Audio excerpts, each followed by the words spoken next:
I constantly think about and reflect on, especially in the worst moments. If I had succeeded at ending my life at any of those times, I would never have ever known that there was anything more to life or that I could survive any of that. I cannot comprehend. It is unfathomable to think of how devastating, what a loss that would have been for me if I hadn't lived long enough to see the other side, to see the love I get to experience in my marriage, with my brother, with friends that have become chosen family. I never experienced a modicum of that kind of love and presence and relationship. I would never have known what it felt like to feel any level of engagement with a reason to live.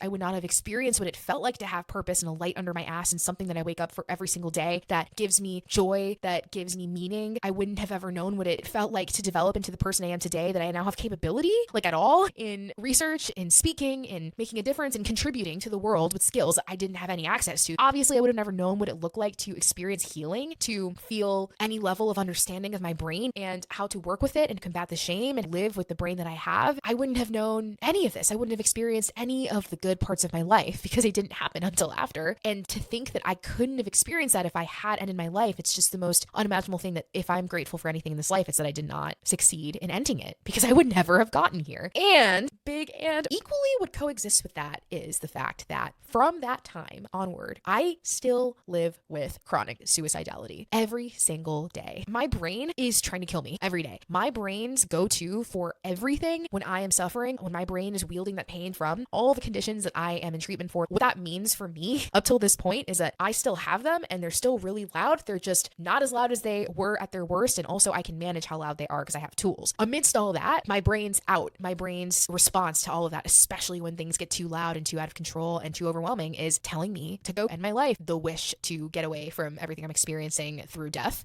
and how death feels like the only out from it, and how things will never get better and I have no choice and this is the best thing for me and for other people, and really warping my brain and convincing me that it's the most responsible and effective thing to do. Writing that out every time that happens to hold on for it to subside and to utilize all the experiences I've had of surviving and being grateful to be on the other side to be some level of incentive to keep going on, even when I can't really access that gratitude or that relief in the moment when my suicidality is so loud. So both things are true at the same exact time, and that's my point. That is literally my point. I am better than I've ever been, and I'm so grateful that I'm alive, and I'm still chronically suicidal. That's the reality of my life. It's still present, but managed as best as possible through many of the tools I have. That doesn't take away suicidality, but coexists with it. It expands the bucket of my life to be bigger so that suicidality isn't the biggest thing in there.